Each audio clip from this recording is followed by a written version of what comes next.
రాష్ట్రంలో ఎన్నికల వేళ చంద్రబాబు ఎల్లో కోటరీ ఆడుతున్న రాజకీయ చదరంగంలో పురంధేశ్వరి, షర్మిల పావులుగా మారిపోయారా? ఒకరి అత్యాస, మరొకరి అసూయ వారిని కథన రంగంలోకి దిగడానికి పురిగొల్పాయా? చంద్రబాబు ఆయనకు ఎంతో శ్రమకొచ్చి జాతీయ పార్టీలను సైతం తోడు తెచ్చుకున్నా ప్రజాబలం ముందు సరి తూగటం లేదా?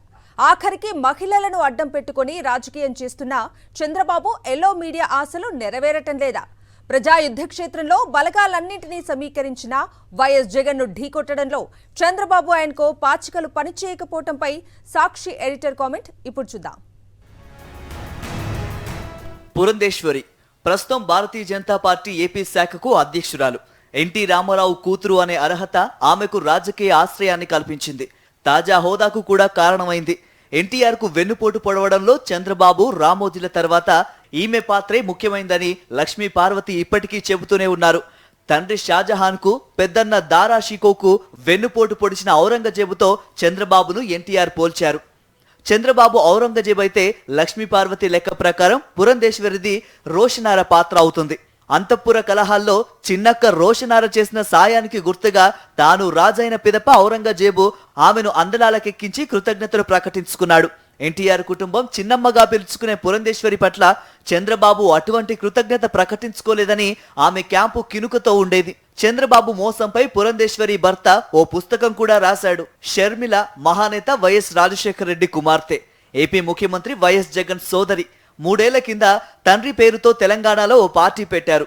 పార్టీ ఎందుకు పెట్టారన్నది ఎవ్వరికీ అర్థం కాలేదు.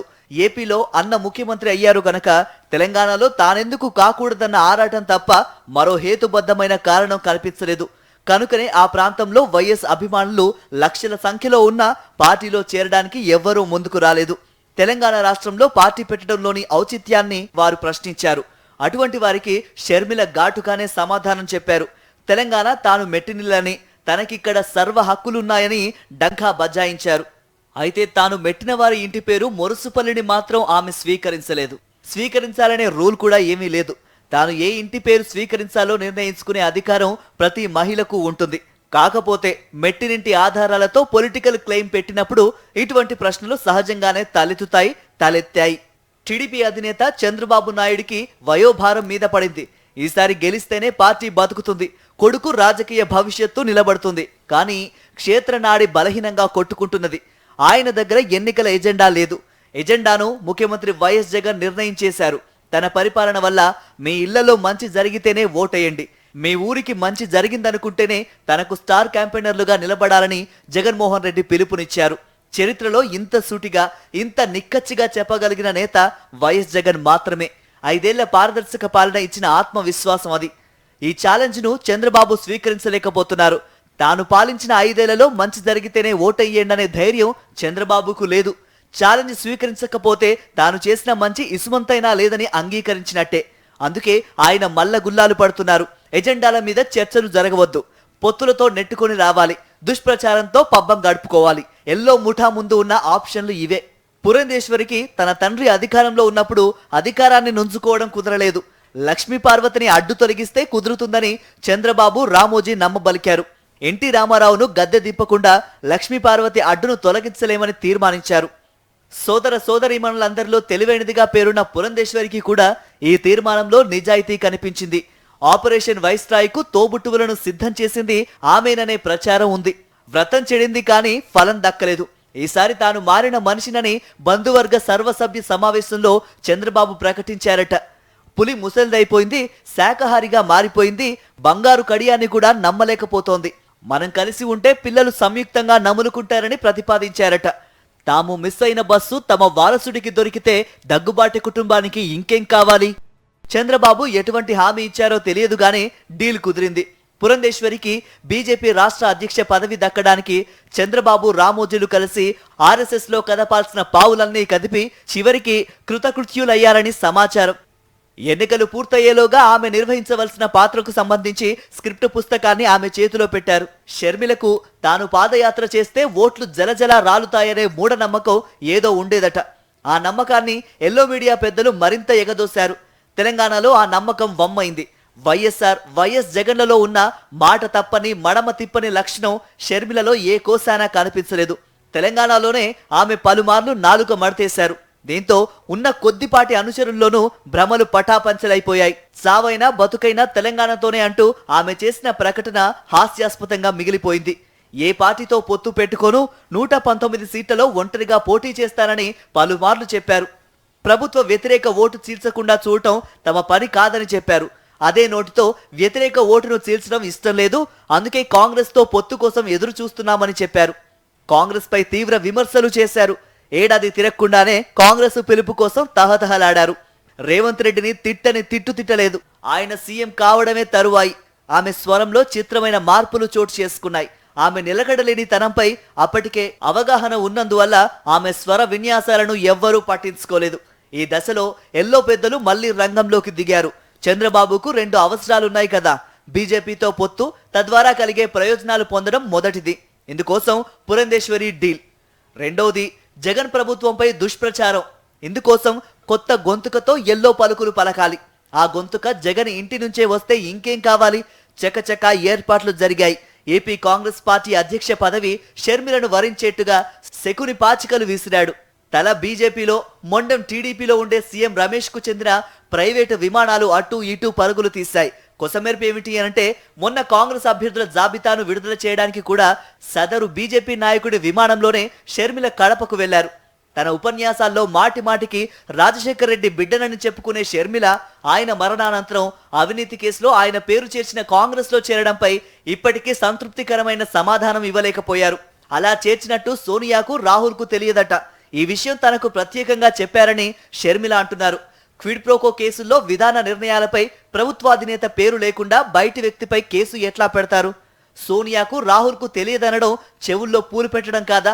చంద్రబాబు నాయుడు అన్ని రకాల పొత్తుల్ని జాగ్రత్తగానే అల్లుకుంటూ వచ్చాడు.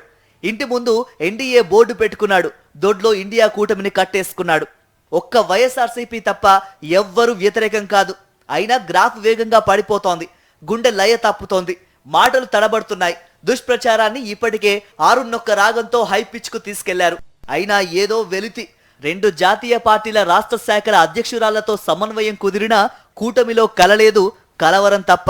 2 జాతీయ పార్టీల రాష్ట్ర శాఖలను 2 మహిళలే నడిపిస్తున్నందుకు గర్వపడాలో, ఒక ప్రాంతీయ పార్టీకి ఆ 2 పార్టీల ఆఫీసులు సబ్స్టేషన్లుగా మారినందుకు క్షోభపడాలో తెలియని పరిస్థితి రాష్ట్ర ప్రజలది.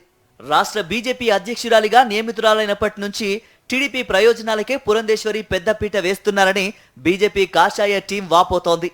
టికెట్ల పంపిణీలోనూ ఎల్లో టీంకే పెద్దపీట వేశారన్న విమర్శలు వెల్లువెత్తాయి.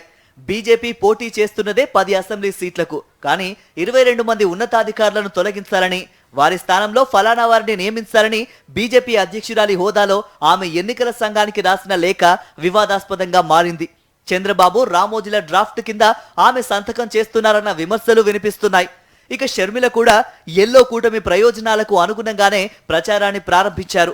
వివేకానందరెడ్డి హత్య కేసులో జగన్ ప్రభుత్వాన్ని నిందించడం, ముస్లిం మైనారిటీ ఓట్లను దూరం చేయడం అనే డబుల్ యాక్షన్ ప్రోగ్రాంను షర్మిలకు అప్పగించారు. ఈ కర్తవ్యంలో ఆమె టీడీపీ నేతలను కూడా మించిపోయి మాట్లాడుతున్నారు. మణిపూర్లో అల్లర్లు జరిగితే జగన్ ఖండించలేదట. మణిపూర్ అల్లర్ల నేపథ్యమేమిటి? దానికి మతం రంగు పులమాలని ఎందుకు ప్రయత్నిస్తున్నారు? కొండ ప్రాంతంలోని ప్రజలకు, మైదాన ప్రాంత ప్రజలకు మధ్యన చెలరేగుతున్న భూ సమస్య తెగల సమస్య. ఈశాన్య రాష్ట్రాలు కేంద్రం స్పందించాల్సిన సమస్య. బీజేపీకి జగన్ బానిసగా మారారట. ఒక ముఖ్యమంత్రి బాధ్యతాయుతమైన వైఖరితో కేంద్రంతో సఖ్యంగా ఉంటే బానిసగా మారటమా? కేంద్రంలో జనతా పార్టీ ఉన్నా, కాంగ్రెస్ ఉన్నా ఎంజీఆర్ సఖ్యంగానే ఉండేవారు. ఆయన బానిసగా మారినట్ట? ఇప్పుడు నవీన్ పట్నాయక్ కూడా అదే వైఖరి అవలంబిస్తున్నారు. ఒడిశాకు ఈ విధానం వల్ల ప్రయోజనం కలుగుతోంది. కేంద్ర రాష్ట్ర సంబంధాలు అనేవి ఒక విధానపరమైన నిర్ణయం. దీనికి పార్టీల ఐడియాలజీలతో సంబంధం లేదు. బీజేపీకి జగన్ బానిసగా మారితే ఎన్డీఏలోనే చేరేవాడు కదా. వైఎస్ఆర్సీపీ సిద్ధాంతాలకు, బీజేపీ సిద్ధాంతాలకు పొసగదు కనుకనే జగన్ పార్టీ ఒంటరి పోరాటం చేస్తోంది. ఇక వివేక హత్య కేసుపై ఎల్లో కూటమి చేస్తున్న ఆరోపణలను మరింత బలంగా షర్మిల వినిపిస్తున్నారు. ఆమెకు చంద్రబాబు అప్పగించిన బాధ్యత కూడా అదే కదా. ఈ హత్యపై వివిధ కోణాల్లో తలెత్తుతున్న సందేహాలన్నీ షర్మిల పక్కన తిరుగుతున్న సునీత కుటుంబం వైపే వేలెత్తి చూపుతున్నాయి. అయినా విచారణ పూర్తి కాలేదు గనక బాధ్యత కలిగిన వ్యక్తులుగా ఎవరిని హంతకులని సంబోధించడం లేదు. అటువంటి నాగరికమైన కట్టుబాటును కూడా షర్మిల గిరాటేశారు. చట్టాన్ని, ఎన్నికల నియమావళిని కూడా ఉల్లంఘించారు. అవినాష్ రెడ్డిని పదే పదే హంతకుడని సంబోధించారు. ఈ వైఖరిని ఆమె విఘ్నతకే వదిలేస్తున్నారని అవినాష్ హుందాగా స్పందించారు. మొత్తంగా చంద్రబాబు ఎల్లో కూటముల కథ రాష్ట్రంలో దాదాపు ముగిసినట్లే.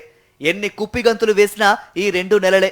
ఎల్లో కూటమితో ఊరేగుతున్న ఉపగ్రహాలన్నీ పునరాలోచించుకోవాలి.